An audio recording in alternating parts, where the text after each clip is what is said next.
So as we think about how we raise our standard of care, and more importantly, how we get the awareness out there about these standards of care, we have to think about how we engage our patients day to day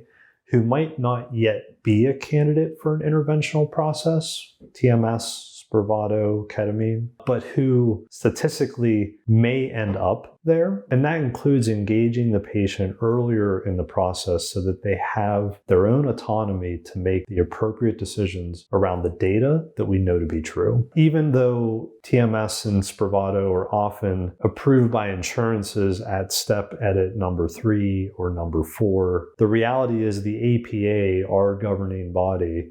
actually slots in TMS as treatment option number 2. So if you have tried and failed Prozac, Zoloft, Lexapro, Effexor,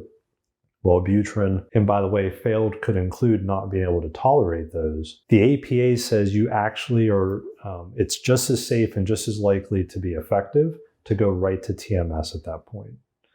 So although most insurances may not cover before you've at least tried 2 or more medications, it doesn't mean we shouldn't start having the conversation with you as a patient or with a patient as a provider so that they understand what options they have. As we think about informed consent with a medication,